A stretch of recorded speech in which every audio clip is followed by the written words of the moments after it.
I pressed the wrong fucking one.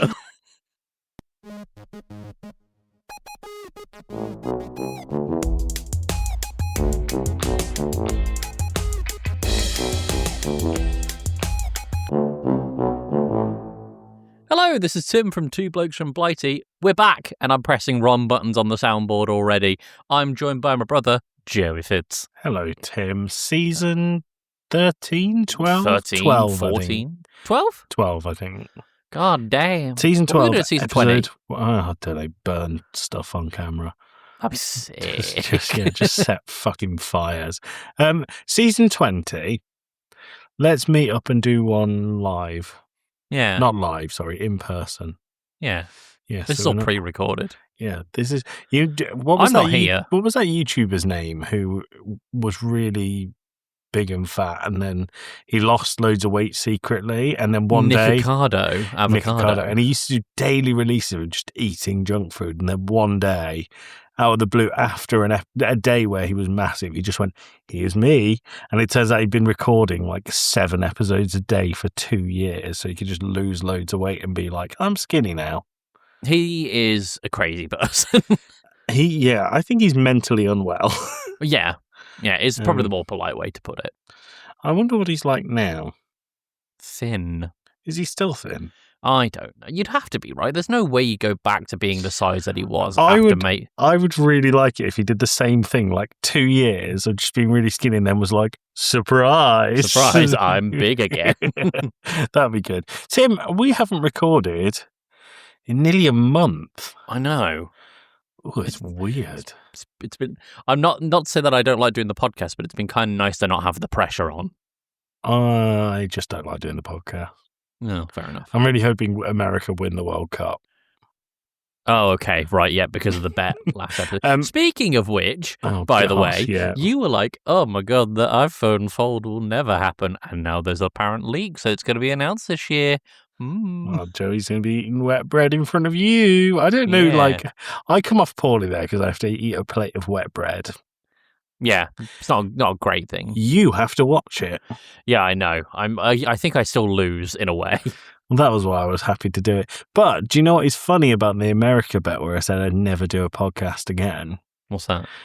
There are calls today from politicians in the UK for America to be banned from the World Cup. The one that's happening this year? The one that's happening in America. That would be that might be the funniest thing to happen this entire year. So FIFA have sanctioned Russia previously for their awful, inexcusable invasion of Ukraine. Mm-hmm. So they sanction them, and they're not recognised as a sporting country in a number of sports. And it's only this year that some Russian teams, so it's not just the national team, it's some Russian teams are in talks, so they're still not allowed to, but are in talks to come back and do FIFA competitions. But if they did, they wouldn't be allowed to be described as Russian teams. Interesting. What would they be described as? I'm not sure. There's a word for it. There was a Russian driver in F1 called Nikita Mazepin, who was there when Russia invaded Ukraine, and he wasn't allowed to be labelled as Russian, and he eventually left the sport afterwards. One, because he was shit, but two, he also... He wasn't nicknamed Mazepin for no reason. But yeah, he left eventually, but he wasn't allowed to be listed as Russian. And in like the Olympics and stuff, the Russian team aren't allowed to be called Russian. I'm really curious because the Olympics are this year, right? They're in February. I don't know. Don't remember. I think that's right. I'm going to look like a massive prat if that's wrong, because that's it's a global event. 2026 Olympics. It is a thing. Great. It starts on February 6th. Where are they? It's the winter. Is it the Winter Olympics? Oh, it's the Winter Olympics. Well, that's what it is. They don't count. They don't count. That's not a thing. No disrespectful. Unless it's in Cool Runnings. Yeah. Or is there one of the Bud movies where he's like on a sled or something? Probably. Fucking love Air Bud. Air Bud and MVP, Most Vertical Primate. I love the Sport logic. animal movies. I love the logic in Air Bud where the ref comes out and he's like, well, actually, there's no rule that says a dog can't play in... Like, that's such a leap in logic. Like, that could be anything. There's no rule that says a horse can't be on a jury. I mean, that is true. It does remind me... sorry, I am taking it back to football. Someone's going to correct me on that and being like, well, actually, under this section of law there, you can't have a bovine... Cows are... bovines, not horses. You can't have a horse in a court. It's illegal. This was... I'm not going to share my screen. It's extra editing for you. But there was a football match in... I can't remember what Spotify didn't like it last time I showed the football. No, they didn't. But there's a dog that invades the pitch and steals the ball. It's a really cute little dog. And it jumps all over the ball and it has a good time. And then it gets called off and runs to the cameraman. This is 5 minutes into the game. And at half time, Tim, they interviewed the dog. That's incredible. It was amazing. That's amazing. Yeah, they interviewed the dog, which was really fun. I think it was in South America. It's the kind of... Well, hold on. You don't have to share this. Don't put this in the recording because I don't want us to get copyright stricken. You raised your hand. I have raised my hand because I'm a boomer, Tim. How does Zoom work? How does this window work? How are you on my screen? Are you a virus? So, look, this is the dog, right? Just explain what's going on. This is on the football pit. But faffing around with a ball, having a great time. San Lorenzo versus Arsenal. The players are chasing it. Yeah. Dog's running around because someone's just thrown the ball. Now the dog's running after it. Yeah. And now he's got the ball again. This is great. So they're he's playing, having the best time. And then they catch him, right? They catch the dog. The dog's all right. He's a bit like, oh, stop it, you cheeky man. And then the guy comes over and stops the dog, and they're just playing on the side of the pitch to try and look after it. But then this next point is at half time. This is the interview with the dog. That's hilarious. It's so cute, isn't it? It's just chewing the mic. I love it. And then the top comment is, at least he was able to explain his behaviour eloquently. Yes, I am dog. I am dog. There you go. So, dog interviewed at halftime, most vertical primate and Air Bud. Not where I thought this episode would start. I want to see more sports animals movies. Okay, sport and an animal movie, pitch it to me, go. What dream combination are you putting? Ice skating, elephants. Interesting. What are you thinking? Well, everyone loves an underdog movie. What about an over elephant? Well, an elephant would be a terrible ice skater. Famously big feet. So I'm more, actually, now I'm saying it out loud, underdog, there is something there. Yeah. But you need a sport where one goes over, one goes under. Terrible hurdles. No, because that's just a small tunnel. Crufts. But crufts is not a sport. It's a sport for dogs. Have we ever told everyone how you turned down the chance to go and see a really good metal band and chose to go to Crufts instead? Yeah, I got an invite to go to Crufts with some friends. I forget what the metal band was. It was Stone Sour. Was it really? It was, yeah. Oh, yeah. I went to go and look at dogs for like 3 days in the NEC. I thought you went for one. No, we went for fucking 3. 3 full days. What is 3 days of Crufts like? It's just fucking merchant stalls. It'd be like, I sell dog food. And it's like, all right, cool, great. Good. And then you go and look at like some dogs that have been groomed in a particular way or whatever. The dogs always look a bit violated when they get inspected. It's particularly in front of everyone. Yeah. I don't know if I like Crufts. It's a bit pompous. It is quite pompous. Scruffs. Scruffs is Crufts, but they allow non-pedigree dogs. Oh, well, we love that. We do love that. Do you know, near me, there is a swimming pool that is just for dogs. You live in the most interesting neighbourhood. You've had tanks, you've had bomb threats. Well, Tim. I've told you before about the airport we like to go to with the cafe. Yeah. Don't tell me they got dog pilots. The swimming pool is at the airport.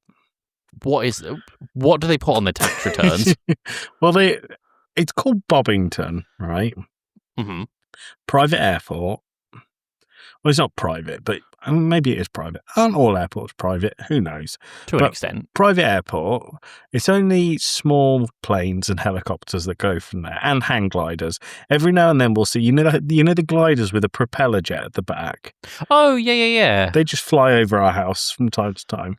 That's cool. It is pretty cool. But they're there, and next time I go, I'll take a photo of it. But there's a hangar there that's just full of those prop gliders, and it's awesome. Like floor-to-ceiling prop gliders. It's amazing.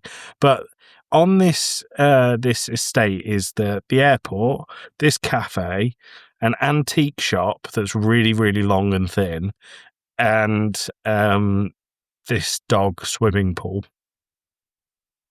All right. It's really strange. I love it. It's that's great. Bizarre. You've got a village there. Yeah, it's really, really good. I like it. We should go next time you're in the Midlands. Absolutely. Right. Before we get into the meat and bones of today's episode, we're going to hear a little message from our friends over at... Joey, can I get a drum roll? While I pick one. We're going to hear a message from our friends over at Talking Smack. Take away, Josh and Alex. Hey Josh, I'm finally ready to do something fun every Wednesday. Alex, finally! We're going to talk superheroes, movies, animation, comics, and much, much more, right? Yes, but we're also going to talk Star Trek. Make it so, my friend. Catch Talking Smack every Wednesday on your podcatcher of choice. We will see you there, smackheads. Does Josh have any Wisconsin in him? I always feel like I can hear a little bit of him when he says, it's just the last line he's got in the promo. Yeah, I think so. Huh. I can hear it. But their latest episode at time of recording is a commentary on the Three Amigos movie. Oh, that's awesome. It's they commentate the whole thing. It's really, really good. Really, really It's like fun. a watch-along thing? Or? Yeah, well, there's obviously no video. Well, no, of course. Because that would be all kinds of copyright. But they have it, it's available on YouTube, which Josh points out in the episode. So you could watch it along with them, but it's just really nice and good fun. It's, it's nice, Josh and Alex watching the Three Amigos. And if you tune in, you might hear two blokes, voices that you recognise. Yeah. Stephen Fry and Stephen Merchant. All the Stephen Merchant. I've been listening to a lot of the Carl Pilkington clips on YouTube lately, just as background noise, and I'm growing to like Stephen Merchant more and Ricky Gervais less. Really? Well, our friend Griffin, Renegade Jester on Twitch, Reboot Deboot podcast, as well as Major Tunage podcast, which is returning, maybe out by the time we're recording. Maybe. But they recorded it this week, so expect that soon. This or next, something like that. Griffin does watch-alongs of the Ricky Gervais show, or Ricky Gervais podcast, the XFM one, and critiques it. And it's interesting. I don't know if Griffin's a massive fan of Ricky Gervais, and I really like him. Even I know he's got some problematic opinions. I know he's not very kind and he punches down, but he does make me laugh. He's not woke. That's what we don't want. He's not woke. And that's 2026. We want no more wokies. But like, the more I listen to like these Carl Pilkington clips, I'm just like, I understand what Carl is saying. He's just putting it across poorly. That's not a good thing. No, but like, I don't always agree with it, of course. But like, the point is, I understand what he's trying to say. He's just putting it across poorly. Do you know the thing with Carl Pilkington is, I think he is incredibly intelligent. And I think he puts it on for the camera quite a lot. He does, absolutely. Because, he's far too intelligent to come across that stupid. Is my 2 cents. And Stephen Merchant's my favourite out of the three. Really? I still like Ricky. Yeah. I mean, what do you think of his TV shows? What, Ricky or? Ricky, yeah. I mean, I haven't seen anything of Extras in donkey's years, so I couldn't. Extras is wonderful. I haven't seen anything of it donkey's years. I don't remember anything about it, but The Office was pretty good. Have you watched any of the others? Afterlife? I watched the first season of Afterlife, and it had some good emotional beats. Afterlife is great. Underrated classic though. Derek's really, really good. Not seen it. I think I was put off first time watching it because Ricky Gervais plays someone with special needs. and at times it can be a bit like he's punching down. Sure, as he is one to do. As he is one to do. However, the more you watch it, I don't think it is punching down at all. I think it's really sweet, really sentimental, and quite a lot about wholesomeness and family and belonging. And I really like it. I think it's very good. Well, Joey, we are here this week to talk about, and as the episode's title says, the games that made us, and you don't know anything about this. So what I've got for you is 10 questions, just off the cuff answers, and I'm going to answer them as well. I haven't thought about my answers at all, because I want to make this more of a discussion as opposed to a script read. Okay. So question number 1, Joey, what's the earliest video game that you can remember playing? For the earliest. We had a cousin that wasn't actually our cousin. I think they were a second or third cousin. Lisa. Oh God, I forgot about Lisa. Sheila's daughter. Yeah. Rest in peace. Is that disrespectful? I don't know. Don't worry about it. Lisa and Wayne, who were brother and sister, are cousins. Had, what console did they have? I seem to remember them having, was it a Genesis or a Master System? One of the two. I can't remember. They had Doom, which I played, and Mum was not happy that I played Doom. But I also remember playing a Donkey Kong or a Diddy Kong racing game with them. But that was Nintendo 64, wasn't it? Diddy Kong Racing. Diddy Kong Racing was N64. Yeah. By the way, banger game. Cracking game. But it wouldn't have been that because it was definitely on an older system. I can't remember. But I think that us playing and enjoying that is the reason that our mum and dad got us a Nintendo 64 for Christmas, which was our very first games console. Yeah. What about you, Tim? So I have a memory of us actually at our actual cousin's house, watching our cousin... Not our fake cousin. Yeah, no. I was about to call him a fuzzin. That's not... Fucking fuzzins. Fuzzins. Sounds like a slur. No, I remember being around at our cousin's house, and I wasn't playing it, but I remember watching you and him play the original Metal Gear Solid. Just the training levels, though. Yes. Yeah, I do remember that. I think that's the earliest memory I have. I think that was after my memory, but I do remember that, and I specifically remember, you know, the bit where there's the guy who's all strung up, and if you try and get him down, it sets the bombs off. Yes. That's the scene I remember from that. And we were in his bedroom, and he used to be a massive Liverpool fan. And it was like the walls were plastered with Liverpool Football Club and the bed was Liverpool. There was posters of Michael Owen and Steven Gerrard. Joey threw up every time he entered the room. I did. I was like, you're never alone. He also had, what was that folding Nokia, the one with the keyboard that went over the top? It wasn't the N-Gage. It was... No. I don't remember what it was called. But the only game I remember that ever being on that was definitely more because it was aimed at gamers. No, that was the N-Gage. You're not thinking of the N-Gage. It's the N-Gage one that slides up and it's got the controller in it. No, the N-Gage is the one... It might be the one that opens, but we talked about the N-Gage in our worst gaming systems DLC. The N-Gage was specifically marketed, and it came with, or it was really cheap to buy, Tony Hawk's Pro Skater 2 and Lara Croft. This is what I remember. I remember the side-scrolling Tony Hawk's Pro Skater 2.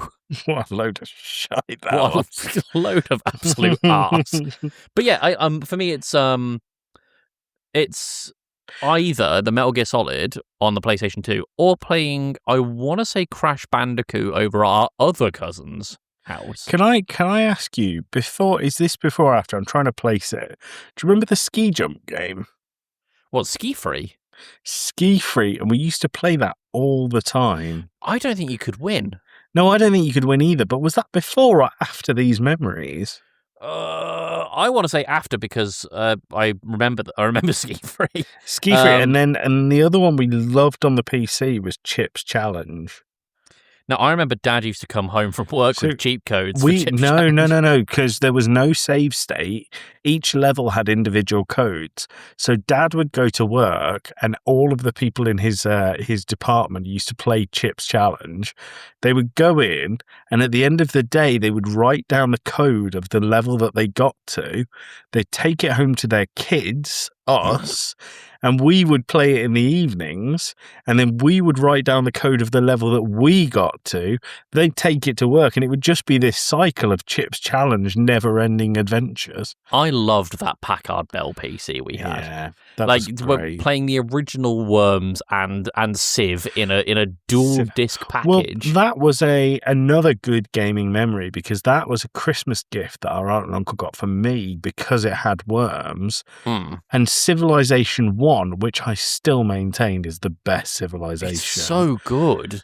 Was just an added bonus for it. Like, we had no idea what it was. I actually, when we started playing it, don't think we appreciated how good Civ 1 was. It took us a long time. Way ahead of its time. The other one I remember that was really, really good, and sorry if I'm shitting on your later questions, do you remember there was a football manager, football chairman game that we had? I was thinking about this the other day because I remember the only thing I can remember doing in that game is making the corners of my stadium look pretty, and to pay for it, ramping the price of hot dogs. Yeah, so there was some exploit that we just worked out ourselves. This was before the days of patches and DLC and things. So we used to take over like a non-league team that had a shed for a football ground. And it wasn't a football manager in the sense of you managed the team squad on the thing. You could hire and fire the manager. You decided what merch you had and who made it. You decided absolutely everything about the team and the stadium down to the branding and the kits. But there was an exploit where if you made hot dogs, like £1 million per hot dog, they would always sell a minimum of one, which was much more than you would make if you just left them at like £2 a hot dog. Yeah. It was excellent. Phenomenal exploit. Excellent game. The other game, just in a very similar vein to that, for me, was Betcha Bar. Betcha Bar's great. I've spoken to people out at Betcha Bar recently, and they look at you like you're mental. It sounds like the most asinine game going. Because the whole thing is, the task is to make a bar in this random town successful. Yeah. And you start out by getting a loan, and you can do with that loan what you will. You can get a really terrible bar and do it up, or you could get a really fancy bar and, try and run that. The thing to do, by the way, was to buy a terrible bar, pay back the loan as quickly as possible, and then take out as many loans as possible to get as like many furniture more and bars drinks as you wanted. Yeah. Yeah, Build but an you empire. used to be able to decide your recipes for cocktails. And I remember that. We used to make every single one we made because we had no idea how to mix drinks. Yeah, we were like 5. Well, I think we're a bit older than that. But, but every single one of them turned into like a brown sludge. It sold. It always sold. Always sold. I know you said we wanted to keep this episode a little bit snappy, so I'm going to move on to the next question. Joey, I want 2 games that you've been playing lately. Late Factorio. Oh yeah, you've been on a proper Factorio kick. I think that gif of the coke addict. I can't remember which comedian it is, and he's like, "Oh, you got any cocaine?" Yeah, and that's me with Factorio at the moment. So you've got what I had when I first started playing this game. I was like, it's there's a reason they call it Cracktorio. Cracktorio, yeah. It's so good. It is so good. And then I've been playing a few games on and off, so I'll name a few, but there's one that I really want to shout out. So Mega Bonk is really, really fun. Lovely Dan from Gaming Views got me that for Christmas. Really enjoying playing Risk of Rain 2 every now and then with you guys. Mars First Logistics every now and then gets booted up, which I'm really enjoying. But the other one I played, and there was a DLC last week probably, or maybe the week before at time of release, is Tackle for Loss. Now, I saw this because the lovely developer commented on our episode. Yeah, the developer commented, and genuinely, it's really tricky to master, but it's a great game. It's Hotline Miami meets NFL. It's like every weapon that you have every gun in Hotline Miami is replaced, and the only way to kill your enemies is to tackle them like an NFL footballer. But it's as like comedically gruesome and bloody as Hotline Miami was. Interesting. It's really good. You've got it in the Steam library. You should give it a go. Interesting. For me, it's Factorio, and I've been getting, because of you, Griffin, and Alex, back into Rainbow Six. Hell yeah. I have put it's my second most amount of time put into a game on PC. Nice. And I've been PC gaming for 15 years at this point. Uh-huh. I think I might have about somewhere in the mark of 600 to 800 hours in Rainbow Six Siege. And I stopped playing for like 2 years, and I'm back into it. It's got me. I'm looking at operator guides. I'm looking at strats. I watched some competitive league the other day. Nice. It's good. It's really bloody good. I'm just trying to find something really quickly. Yeah. So you know the thing, Steam database, that will tell you, is it Steam database? Yeah. Tells you. So you have 7,952 hours on games on a Steam game, yeah. On Steam. Tim. Mm-hmm. Is this going to be the value of the library thing? No, I won't disclose that on here. Mine's bad. In today's prices, yeah, it's really bad. Tim, I have more than you. More hours. What? More hours? Yeah. No, this will be Football Manager, won't it? This is Football Manager. So you have 8,000, just shy of. I'm just shy of 12,000. And most of it's Football Manager. Yeah. Spreadsheet Manager, the game. It's great. Don't you insult my beloved. Well, my beloved of time's gone. The new one is so. Right, Joey, I'm going to give you 3 consoles, and I want you to name the best game on each of those consoles. Can I do first that comes to mind? Yes, that's even better. So that's my way of doing best. Sure. Yeah. All right. Number 1, the N64. Banjo-Kazooie. Good shout. Good shout. But just a fucking great game. It's my favourite game. Just Number 2, the Xbox 360. Halo 2. Never played it. Halo 2? I've never played it. That wasn't the original Xbox. No, I thought Halo ODST then. Never played that either. Oh, okay. I don't really like Halo. Some people will tell you that. I don't know why. Like, I mean, to be fair, Halo is like the mascot of the Xbox market. Crackdown. Crackdown 1, where we tipped over the Xbox and shredded a disc. Yeah, it just that was like day 1 or 2 Day 1, in the Xbox. we on the way to our joint job, because we were working together at that point. It wasn't on the way to our joint job. It was at our grandparents' house, because we had it set up in the middle of the floor. No, when we bought it. Yeah, but the way it got shredded. Yeah. It was stood up in the middle of the floor, and I thought, oh, well, it's going to get knocked over if we do this, and we just bought it. So I put it on its side, and we just heard... The Xbox 360, when there was a disc in it, did not like being tipped over. So we didn't have any games for our Xbox 360 because we had to wait for our next payday to go and buy one, because I absolutely Swiss cheesed Crackdown. I've never seen a disc get annihilated so quickly in a system. Do you remember? It was less... sorry, do you remember? Do you remember? Do you remember, right? Do you remember?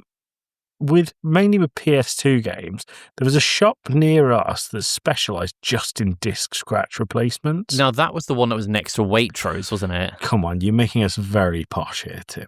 It wasn't Tory the best Tim. high street in the world. Look, all right. Tory Tim. It wasn't even on the high street. It was just on the main road out of the place we lived. Yeah. But then the people across the road from us were like, well, just rub toothpaste into it. Never fucking worked. Oh, I thought it did. No, it didn't. It was like our cousins, not the ones you mentioned earlier, had what cartridge-based console did they have? They had a cartridge-based console, and they used to say, some people blew into it to make it work. They used to spit into the console.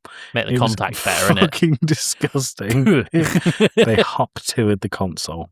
All right, so you've got for Halo ODST, a game you've never played, the best game, and Crackdown, and the last one on that out of these trio, PS2. San Andreas. All right, good shout. Good shout. Very happy with For that. me, N64, Banjo-Kazooie, of course, is my favourite game. Xbox 360, I actually think of Viva Pinata. Do you remember the... I think I still have the disc. The one I got you for your birthday with Forza 2. Hell, yes. Yeah.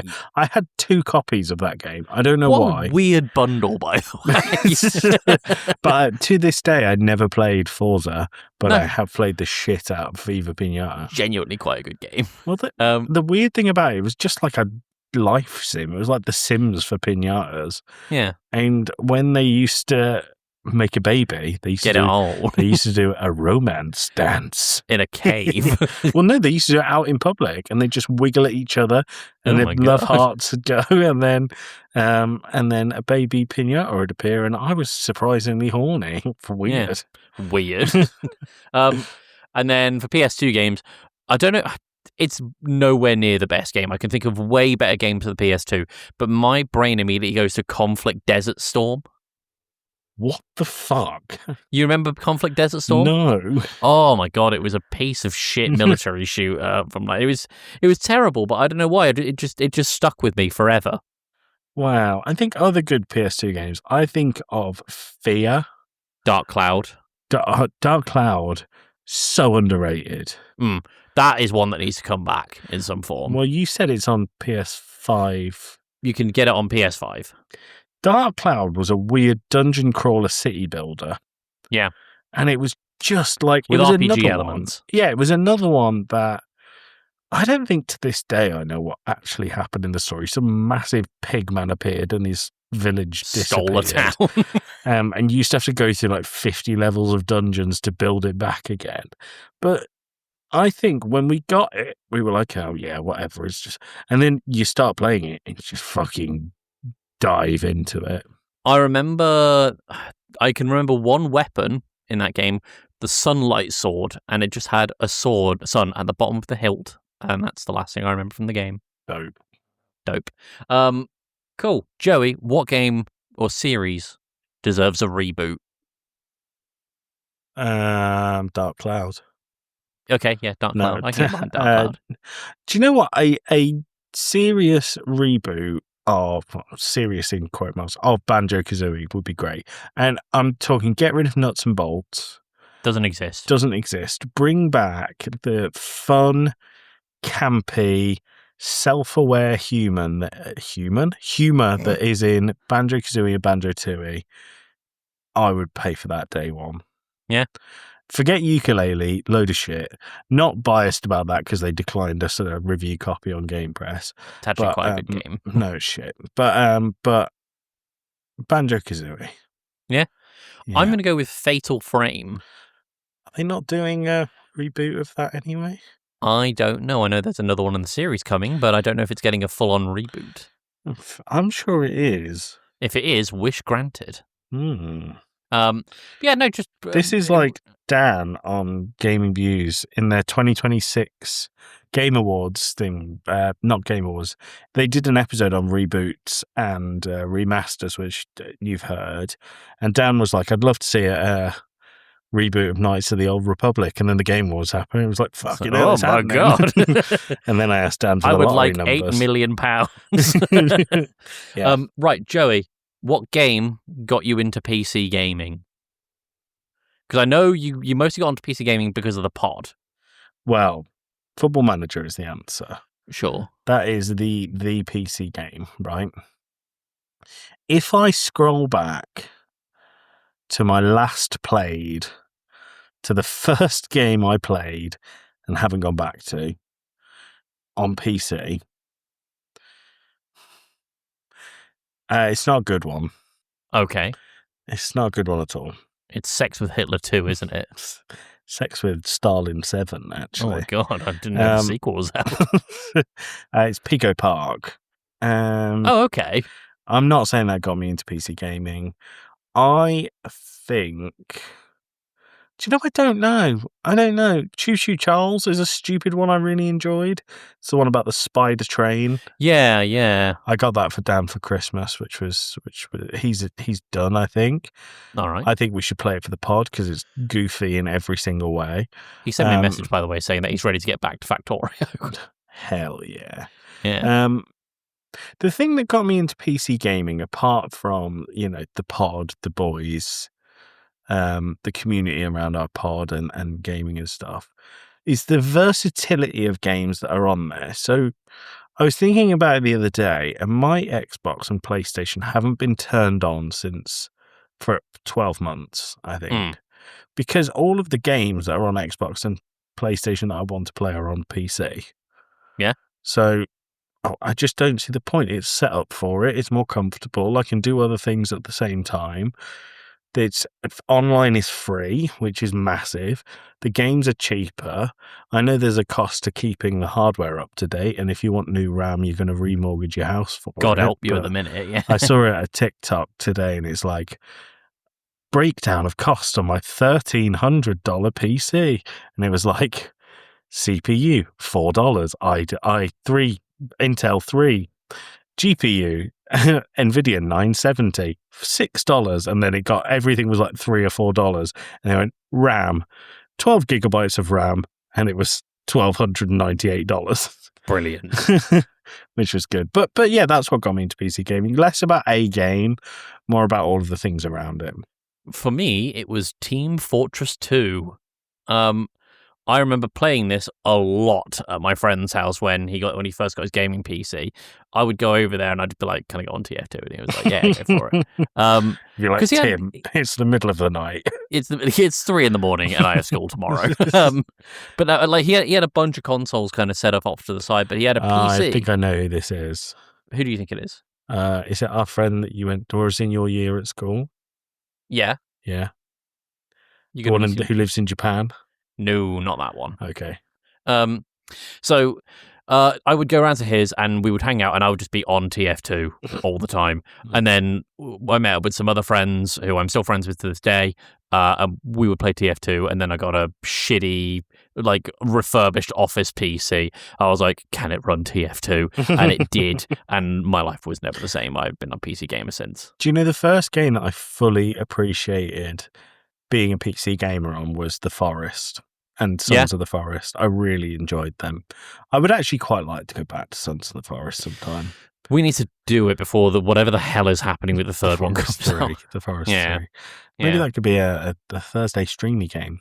Maybe. Joey, what's a hidden gem of gaming for you? Hidden gem of gaming? You put on your hipster hat.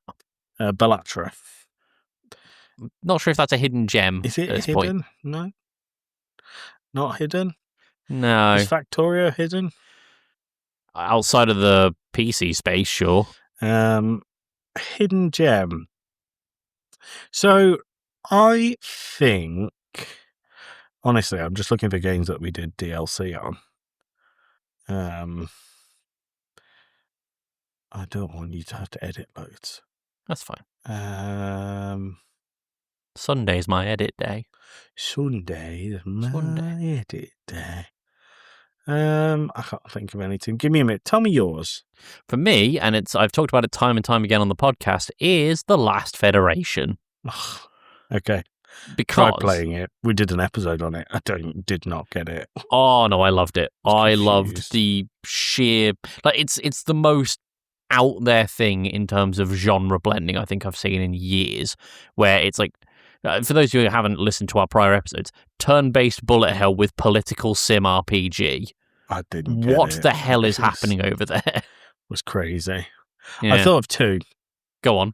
White Knuckle is one I did on DLC, which I was blown away with how fucking good it was. So White Knuckle is a climbing sim, and it came just after, was it Jusant? Yes. Which was terrible. Oh no, I like Jusant to an extent. I listened to the episode, you did not like Jusant. Maybe I just have fond memories of it. Maybe, but Jusant had no peril, whereas the stamina system in White Knuckle means there is lots of peril. It's just great. And then another is a kind of retro-style horror is Iron Lung. Have you played Iron Lung? No, but I'm aware of the movie coming out. Yeah, Iron Lung's fucking brilliant. It's so steeped in, like, Lovecraftian, vague horror. I do love me some Lovecraftian conceptual horror. Very vague horror. It's good. It's good shit. It's basically you're in a submarine with no windows, and the only way you can see anything is by taking a photo on a grainy ass camera, and you're at the bottom of a lake of blood, and you have to figure out what's at the bottom of the lake. It's just great. What a weird idea. What a fun idea. And do you know what's more fun? Making Markiplier your main character. I know he's directing the movie. Is he? No, he's not directing. He is the main character. Oh, he's acting in it? Yeah. Oh, I thought he was directing. He might be directing and acting, but he's definitely the main character. Huh. Right, Joey, what game should everyone play? Now, the easy answer here is Blighty. Sure. You should play that. I still think Dark Souls. Yeah? Dark Souls has a reputation that I know a lot of our friends in the podcasting world, Game Infuse, will never touch it because it's difficult. And it is difficult, but Dark Souls is the fairest difficult thing you will ever play. Mm-hmm. You've completed Dark Souls 1, haven't you? Yeah. The way that you have a mostly open world when you get into Firelink Shrine, which is your main hub, so you get out of the tutorial. The tutorial is really clever because it teaches you without pushing you down a path of how to teach you.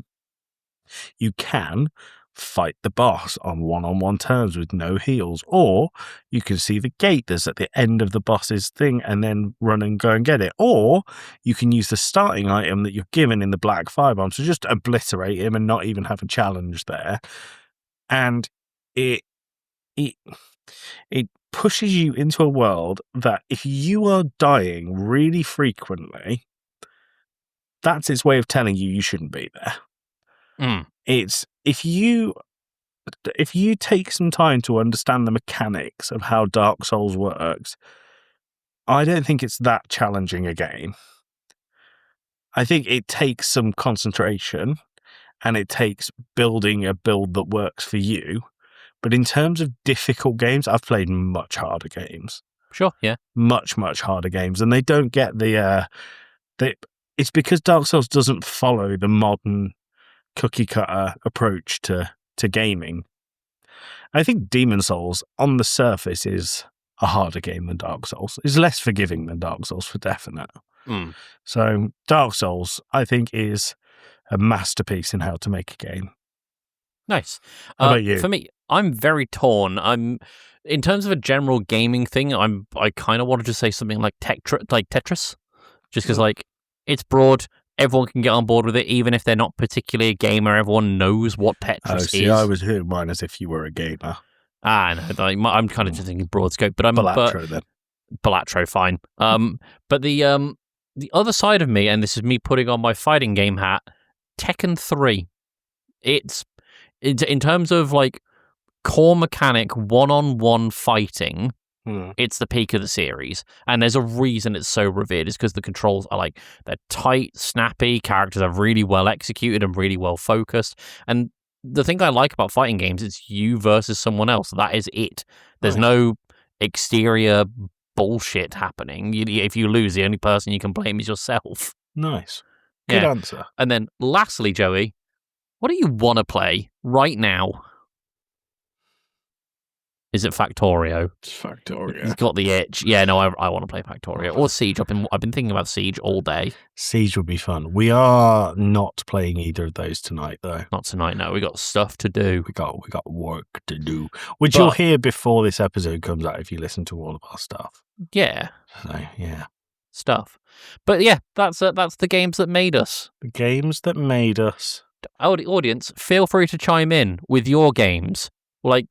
Just to rattle them through again in case you want to answer. We've got the earliest game, what you're playing lately, what game deserves a reboot, what's the best N64, Xbox 360 and PS2 game, what's the game that got you into PC gaming if you're a PC gamer. What's the game that got you into the console that you play mostly? Precisely where I was going next. What game is a hidden gem for you? What game should everyone play? And what do you want to play right now? Nice. Tim, can you put that in our Discord one release day? Yeah, but that's what we call content engagement farming. Now, and retweet and send to 10 friends. Otherwise, sub with Prime. Otherwise, a clown will come and attack you. Got him. Right, that's going to do it for us. I've been Tim, @WhenMembo on everything. Joey? I've been Joey. Fitz. Bye.